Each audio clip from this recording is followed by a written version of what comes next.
ರಾಜಧಾನಿ ಬೆಂಗಳೂರಿನ ರಸ್ತೆಗಳನ್ನು ಗುಂಡಿ ಮುಕ್ತ ಮಾಡ್ತೀವಿ ಅಂತ ಸರ್ಕಾರ ಆಗಾಗ ಹೇಳ್ಕೊಳ್ಳುತ್ತೆ. ಆದರೆ ವಾಸ್ತವ ಏನು ಅಂತಂದರೆ ಇಲ್ಲಿಯವರೆಗೂ ಕೂಡ ಗುಂಡಿ ಮುಕ್ತ ಮಾಡೋದಕ್ಕೆ ಸಾಧ್ಯ ಆಗಿಲ್ಲ. ಇದು ಅಂತಾರಾಷ್ಟ್ರೀಯ ಮಟ್ಟದಲ್ಲೂ ಕೂಡ ಚರ್ಚೆಯಾಗಿದೆ. ಈಗ ಇದೇ ವಿಚಾರದ ಬಗ್ಗೆ ಮತ್ತೊಬ್ಬರು ಧ್ವನಿ ಎತ್ತಿದ್ದಾರೆ. ಪ್ರತಿಷ್ಠಿತ ಬಯೋಕಾನ್ ಸಂಸ್ಥೆಯ ಮುಖ್ಯಸ್ಥೆ ಇದನ್ನು ಪ್ರಸ್ತಾಪ ಮಾಡಿದ್ದಾರೆ. ಬೆಂಗಳೂರು ರಸ್ತೆಯ ಗುಂಡಿಯ ಬಗ್ಗೆ ಬಯೋಕಾನ್ ಮುಖ್ಯಸ್ಥೆ ಟ್ವೀಟ್ ಮಾಡಿದ್ದಾರೆ. ಯಾಕೆ ಬೆಂಗಳೂರಿನ ರಸ್ತೆಗಳು ಇಷ್ಟೊಂದು ಹಾಳಾಗಿದೆ? ರಸ್ತೆ ಪಕ್ಕ ಕಂಡಲ್ಲಿ ಕಸದ ರಾಶಿ ಯಾಕಿದೆ ಅಂತ ಅವ್ರ ಜೊತೆ ಯಾರೋ ಚೀನಾದ ಉದ್ಯಮಿ ಮಾತನಾಡಿದ್ರಂತೆ. ಅದನ್ನು ಅವರು ಪ್ರಸ್ತಾಪ ಮಾಡಿ ಟ್ವೀಟ್ ಮಾಡಿದ್ದಾರೆ. ಗುಂಡಿಗಳ ಬಗ್ಗೆ ಧ್ವನಿ ಎತ್ತಿದ್ದಾರೆ. ಈ ಹಿಂದೆಯೂ ಕೂಡ ಮೋಹನ್ದಾಸ್ ಪೈ ಮಾತನಾಡಿದ್ರು, ರಾಜೇಶ್ ಯಾವಜಿ ಮಾತನಾಡಿದ್ರು. ಈಗ ಕಿರಣ್ ಮಜುಮ್ದಾರ್ ಶಾ ಬಯೋಕಾನ್ ಮುಖ್ಯಸ್ಥೆ ಅವರು ಕೂಡ ಟ್ವೀಟ್ ಮಾಡಿದ್ದಾರೆ. ನಾನು ಬಿಸ್ನೆಸ್ ಟ್ರಿಪ್ ಮೇಲೆ ಬಯೋಕಾನ್ ಪಾರ್ಕಿಗೆ ಭೇಟಿ ನೀಡಿದ್ದೆ. ಅದರ ರಸ್ತೆಗಳು ಯಾಕಿಷ್ಟು ಹಾಳಾಗಿದೆ? ಬಯೋಕಾನ್ ಸುತ್ತ ಅಷ್ಟೊಂದು ಕಸದ ರಾಶಿ ಯಾಕಿದೆ? ಸರ್ಕಾರ ಹೂಡಿಕೆದಾರರಿಗೆ ಬೆಂಬಲ ಕೊಟ್ಟಿಲ್ವಾ? ನಾನು ಚೀನಾದಿಂದ ಬಂದಿದ್ದೀನಿ ಅಂತ ಅವರ ಸ್ನೇಹಿತ ಉದ್ಯಮಿ ಇಲ್ಲಿಗೆ ಬಂದಂತ ಸಂದರ್ಭದಲ್ಲಿ ಆದಂತ ಅನುಭವವನ್ನ ಕಿರಣ್ ಮಜುಮ್ದಾರ್ ಶಾ ತಮ್ಮ ಟ್ವೀಟ್ ಅಲ್ಲಿ ಹಂಚಿಕೊಂಡಿದ್ದಾರೆ.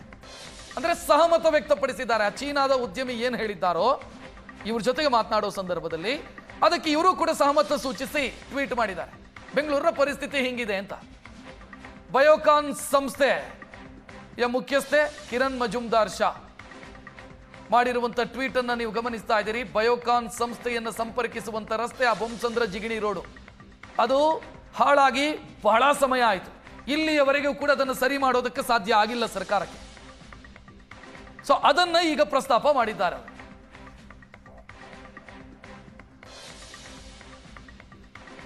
ಬೊಮ್ಮಸಂದ್ರದಿಂದ ಜಿಗಣಿ ಸಂಪರ್ಕಿಸುವಂತ ರಸ್ತೆ ಹಾಳಾಗಿ ಹೋಗಿದೆ. ಅಲ್ಲೇ ಬರೋದು ಬಯೋಕಾನ್ ಸಂಸ್ಥೆಯೂ ಕೂಡ. ಅದನ್ನ ಅವರು ಪ್ರಸ್ತಾಪ ಮಾಡಿದ್ದಂಗೆ ಕಾಣಿಸ್ತಾ ಇದೆ. ಅನೇಕ ಸಂದರ್ಭದಲ್ಲಿ ಮನವಿ ಕೊಟ್ಟರೂ ಕೂಡ ಆ ರಸ್ತೆಯನ್ನು ಸರಿಪಡಿಸೋದಕ್ಕೆ ಸರ್ಕಾರಕ್ಕಾಗಿಲ್ಲ. ಬೊಮ್ಮಸಂದ್ರ ಇಂಡಸ್ಟ್ರಿಯಲ್ ಎಸ್ಟೇಟ್ ಬೆಂಗಳೂರಿನ ಅತ್ಯಂತ ಪ್ರಮುಖ ಇಂಡಸ್ಟ್ರಿಯಲ್ ಏರಿಯಾಗಳ ಪೈಕಿ. ಅಲ್ಲೇ ಬಯೋಕಾನ್ ಇದೆ, ಬೇರೆ ಬೇರೆ ಸಂಸ್ಥೆಗಳಿದಾವೆ, ಪ್ರತಿಷ್ಠಿತ ಸಂಸ್ಥೆಗಳಿದಾವೆ. ಅದರಲ್ಲೂ ಕೂಡ IT ಮತ್ತು BT ಸೆಕ್ಟರ್ಗೆ ಸೇರಿದಂಥ ಸಂಸ್ಥೆಗಳಿದಾವೆ, ಮ್ಯಾನುಫ್ಯಾಕ್ಚರ್ ಸೆಕ್ಟರ್ಗೆ ಸೇರಿದಂಥ ಸಂಸ್ಥೆಗಳಿದಾವೆ. ಬಟ್ ಆ ರಸ್ತೆಯನ್ನು ಇಲ್ಲಿ ತನಕ ಸರಿ ಮಾಡೋದಕ್ಕಾಗಿಲ್ಲ. ಚೀನಾ ಉದ್ಯಮಿಯೊಬ್ಬರು ಕಿರಣ್ ಮಜುಮ್ದಾರ್ ಶಾ ಅವರನ್ನ ಭೇಟಿಯಾಗೋದಕ್ಕೆ ಬಂದಂತ ಸಂದರ್ಭದಲ್ಲಿ ಅವರಿಗಾದಂಥ ಅನುಭವವನ್ನು ಕಿರಣ್ ಮಜುಮ್ದಾರ್ ಶಾ ಅವರ ಜೊತೆಗೆ ಹಂಚಿಕೊಂಡಿದ್ದಾರಂತೆ. ಅದನ್ನು ಅದೇ ರೀತಿ ಅವರು ಟ್ವೀಟ್ ಮಾಡಿದ್ದಾರೆ. ಸರ್ಕಾರ ಯಾಕೆ ಈ ರೀತಿ?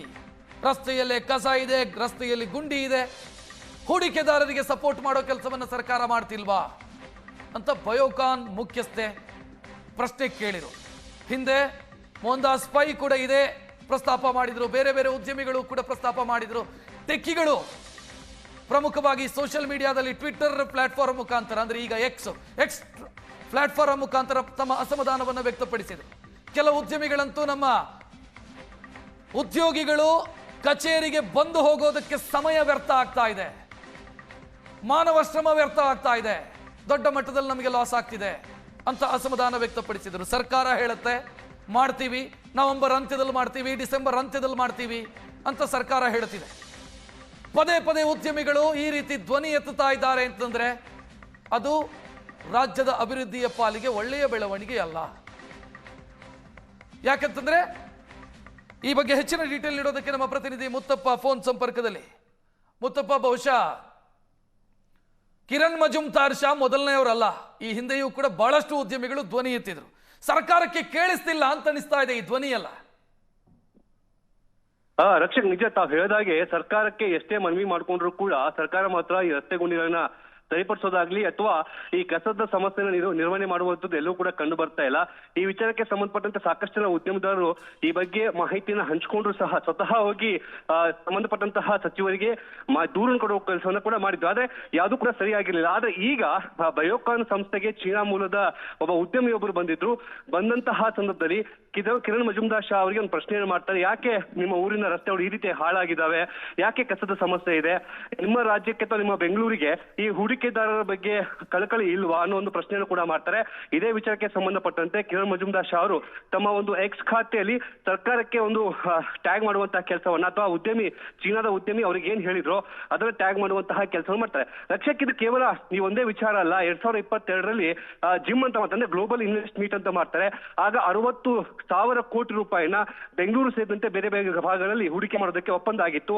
ಅದು ಇದುವರೆಗೂ ಕೂಡ ಯಾವುದೇ ಹೂಡಿಕೆದಾರರು ಬಂದು ಇಲ್ಲಿ ಏನು ಹೂಡಿಕೆ ಮಾಡುವಂತಹ ಕೆಲಸವಾಗಲಿ ಅಥವಾ IT ಕಂಪನಿಗಳನ್ನ ಆರಂಭ ಮಾಡೋಕೆ ಮುಂದಾಗ್ತಾ ಇಲ್ಲ. ಯಾಕಂದ್ರೆ ಇಲ್ಲಿ ಇನ್ಫ್ರಾಸ್ಟ್ರಕ್ಚರ್ ಕೊರತೆ ಇದೆ, ಮತ್ತೆ ಮೂಲಭೂತ ಸೌಕರ್ಯಗಳ ಕೊರತೆ ಇರೋದು ಈಗಾಗಲೇ ಉದ್ಯಮಿದಾರರಿಗೆ ಮತ್ತೆ IT ಕಂಪನಿಗಳಿಗೆ ಒಂದು ಮನವರಿಕೆ ಆಗಿರುವಂತಹ ಕಾರಣಕ್ಕಾಗಿ ಸರ್ಕಾರಕ್ಕೆ ನೇರವಾಗಿ ಟಾಂಗ್ ಕೊಡುವಂತಹ ಕೆಲಸವನ್ನ ಈಗ ಉದ್ಯಮದಾರರು ಮಾಡ್ತಿದ್ದಾರೆ. ರಕ್ಷಕ್, ಥ್ಯಾಂಕ್ ಯು ಮುತ್ತಪ್ಪ ಮಾಹಿತಿಗೆ.